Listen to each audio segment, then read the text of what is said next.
जय हिंद दोस्तों, global affairs से आप सभी का स्वागत है और मैं हूं सुलेमान। डिफेंस में लगातार इनोवेशन हो रहे हैं और डेवलपमेंट होता जा रहा है और इस फील्ड में इज़राइल का नाम हम सबसे आगे रखते हैं क्योंकि इज़राइल डिफेंस के फील्ड में इनोवेशन करता रहता है और अपने डिफेंस को और ज़्यादा अपग्रेड करता रहता है। इसी कड़ी में इसने डेवलप किया है आयरन बीम। आयरन डोम इज़राइल के पास है जो कि एक प्रकार का मल्टी लेयर डिफेंस सिस्टम है, लेकिन आयरन बीम जो कि थोड़ा सा अलग है, इसमें लेज़र गाइडेड वेपन सिस्टम को डेवलप किया गया है जहां पर लेज़र के पावर से इनकमिंग थ्रेट को न्यूट्रलाइज किया जाएगा। इनकमिंग ड्रोन्स, एरियल थ्रेट्स, छोटे मिसाइल, इनको इंटरसेप्ट किया जाएगा और उन्हें न्यूट्रलाइज किया जाएगा क्योंकि बड़े डिफेंस सिस्टम को डिप्लॉय करना, ऑपरेट करना बहुत खर्चीला होता है, बहुत ज़्यादा मैन पावर लगता है, टाइम कंज्यूमिंग है। इसलिए इज़राइल ने इनोवेट किया है नया आयरन बीम और इसमें इज़राइल की डिफेंस कंपनीज जैसे कि Rafael advanced defence system, Elbit defence system और मिनिस्ट्री ऑफ डिफेंस जो कि इज़राइल की है, उसका मेजर रोल है। उन्होंने मिलकर इसे तैयार किया है और अभी इसकी टेस्टिंग चल रही है। कई वीक्स की टेस्टिंग इसकी हो चुकी है और जो डिफेंस मिनिस्ट्री के ऑफिशियल्स हैं उनका कहना है कि by the end of December इसे फुली डिप्लॉय कर दिया जाएगा। इज़राइल एक जू स्टेट है और इसकी सराउंडिंग में बहुत सारे ऐसे देश हैं जो एंटी इज़राइल सेंटिमेंट्स रखते हैं। ख़ासकर हिजबुल्ला और हमास की हम बात करें तो उनके अगेंस्ट इज़राइल ऑपरेट करता रहता है। गाजा पट्टी में या फिर इस रीजन में लगातार ऐसे डेवलपमेंट होते रहते हैं जिसमें इज़राइल और हमास, इज़राइल हिजबुल्ला का नेक टू नेक फाइट आपको देखने को मिलता है। गाजा पट्टी में हाल ही में इज़राइल ने ऑपरेट करना शुरू किया है। ऑल क्लियर करने का कोशिश कर रहा है इज़राइल ताकि पूरी तरीके से यहाँ पर वो कंट्रोल ले सके। इसीलिए इज़राइल ने डेवलप किया ये iron beam laser guided system. कैसे ये ऑपरेट करता है, कैसे ये डिस्ट्रॉय करेगा इनकमिंग थ्रेट को, आइए जानते हैं। इसमें होगा लेज़र का पावर जो कि लाइट की स्पीड से ऑपरेट किया जाएगा। लाइट की स्पीड से ये मूव करेगा। लेज़र बीम्स रिलीज़ की जाएंगी और 100 किलोवाट की लेज़र बीम जब आप छोड़ेंगे इनकमिंग थ्रेट पर तो वो उस ऑब्जेक्ट के जो बॉडी है उसको हिट करेगा, उससे मेल्ट करेगा और कम समय में उसे ख़त्म कर देगा, बर्बाद कर देगा, डैमेज कर देगा। तो iron beam is quite profitable, समय की बचत होगी और कॉस्ट इफेक्टिव भी है। इज़राइल के पास यूँ तो आयरन डोम है, मल्टी लेयर डिफेंस सिस्टम है, लेकिन ये टाइम कंज्यूमिंग है क्योंकि बड़े मिसाइल्स को ही कैटर कर सकता है और अक्सर हमास, हिजबुल्ला के जो लड़ाके हैं, इनके रेबल ग्रुप्स हैं, वो छोटे मिसाइल का इस्तेमाल करते हैं, ड्रोन्स का इस्तेमाल करते हैं। तो इनको डैमेज करने में, इनको न्यूट्रलाइज करने में आयरन बीम का इफेक्टिव रोल हो सकता है। इसलिए इसे डेवलप किया गया और इस ईयर एंड तक इसे फाइनली डिप्लॉय कर दिया जाएगा। इसके कई वर्जन बनाए जा रहे हैं जो डेवलपमेंट के अलग अलग स्टेज में हैं।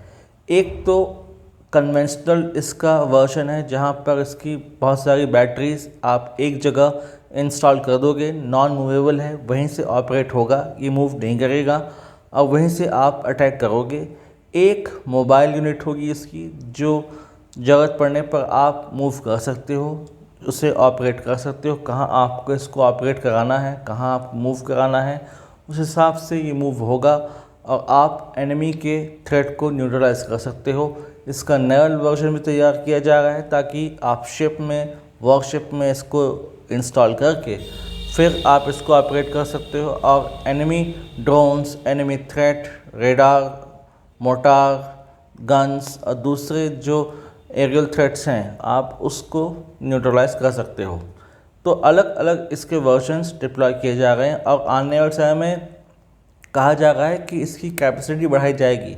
अभी इसकी कैपेसिटी है कुछ 100 मीटर से लेकर 10 किलोमीटर्स तक, यानी कि अप टू 10 किलोमीटर्स ये इफ़ेक्टिवली रिस्पॉन्ड कर सकता है। और आने वाले समय में इसके जो इफ़ेक्टिव रेंज है उसे बढ़ाया जाएगा ताकि ये लंबी दूरी तक का मार कर सके और इफ़ेक्टिवली जवाब दे सके। इसके बहुत सारे इम्प्लीकेशंस हो सकते हैं। एक तो ये कि अब यहाँ पर आर्म रेस बढ़ सकती है, दूसरे बहुत सारे देश कोशिश कर सकते हैं सिमिलर प्लेटफॉर्म में सिमिलर जो वेपन सिस्टम है उसे डेवलप करने के लिए। एक प्रकार का अनस्टेबिलिटी आ सकती है इस रीजन में, वैसे भी ये रीजन फ्रिजाइल रीजन है, अनस्टेबल रीजन है। इकोनॉमी में इम्पैक्ट पड़ सकता है, आर्म्स इकोसिस्टम, वेपन इकोसिस्टम बन सकता है जिसका इस्तेमाल करके इज़राइल अपने पार्टनर्स एलाइज के साथ डील कर सकता है और बहुत सारे डॉलर्स कमा सकता है, बिलियंस ऑफ डॉलर्स वो कमा सकता है। किसी फ्रेंडली कंट्री के साथ पार्टनर करके वो इसे को डेवलप कर सकता है, इसका को प्रोडक्शन कर सकता है ताकि दोनों देशों को फ़ायदा हो। और इसका एक इल इफेक्ट ये हो सकता है कि यहाँ पर माना आयरन बीम अपने आप पे इफेक्टिव है, एक लेज़र गाइडेड मिसाइल, एक लेज़र गाइडेड वेपन सिस्टम की तरह काम करता है, लेकिन कुछ इसके लिमिटेशंस भी हैं। सबसे बड़ी बात है मौसम। यदि एडवर्स क्लाइमेट रहा तब लेज़र बीम काम नहीं करेगी। अगर स्मोक रहा, क्लैरिटी नहीं रही विजन में, तब ये ऑपरेट नहीं कर पाएंगे। और यदि आपके एडवर्सरी को ये पता चल गया कि लेज़र बीम है तो इसका ये एंटीडोट तैयार कर सकते हैं। एंटी लेज़र कोटिंग का इस्तेमाल किया जा सकता है ड्रोन्स में, मोर्टार्स में, जो एरियल थ्रेट्स हैं उनको जो है एंटी लेज़र कोटिंग के साथ तैयार करके भेजा जा सकता है। या हो सकता है बहुत सारे ड्रोन्स एक साथ भेजे जाएं ताकि बहुत ज़्यादा बर्डन पड़े लेज़र बीम पर, वो ठीक से ऑपरेट ना कर पाए। ऑपरेशन सिंदूर के समय पाकिस्तान ने यही किया था, जब उसने एक साथ बहुत सारे स्वार्म ड्रोन्स भेजे और कोशिश की कि हमारे S-400 डिफेंस सिस्टम को कंफ्यूज किया जा सके, उसे मिसगाइड किया जा सके। हालांकि ऐसा हुआ नहीं और हमने इफ़ेक्टिवली इन ड्रोन्स को न्यूट्रलाइज़ किया। इवन उनके फतेह मिसाइल को भी हमने बीच में ही बर्बाद कर दिया, समाप्त कर दिया। तो आने वाले समय में कुछ अगर कमी भी है तो उसे इम्प्रूव किया जाएगा ताकि जो इसके नेगेटिव इम्पैक्ट हैं वो उस पर ज़्यादा असर न डालें और ये इफ़ेक्टिवली काम कर सके। क्योंकि इजरायलीज़ जाने जाते हैं डिफेंस टेक्नोलॉजी के लिए, इनोवेशन के लिए, साइंस एंड टेक्नोलॉजी में एक्सपर्टाइज़ के लिए, तो ये ज़रूर इसका कोई तोड़ जरूर निकाल लेंगे कि यदि उनका एडवर्सरी तैयार होता है तो हम उससे कैसे 10 कदम आगे हो सकें। और जहाँ तक उनके एडवर्सरी की बात है तो उनके पास इतनी कैपेबिलिटी अभी तो नहीं है कि वो ऐसे कोई वेपन सिस्टम तैयार कर सके जो इज़राइल के मैच का हो।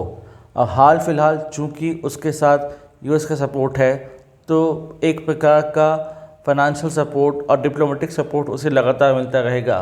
हो सकता है निकट भविष्य में भारत इस संबंध में कुछ रुचि दिखाए, इज़राइल के आयरन बीम के बारे में चर्चा हो कि हमें भी सिमिलर सिस्टम डेवलप करना चाहिए, या तो इंडिया में खुद हमारे इंस्टीट्यूशन इसे डेवलप करें या इजरायली इंस्टीट्यूशंस की हम मदद लें ताकि इसको हम डेवलप कर सकें, ताकि कोई थ्रेट अगर हमें होता है तो हम उससे इफेक्टिवली उसको डील कर सकें, उसका जवाब दे सकें।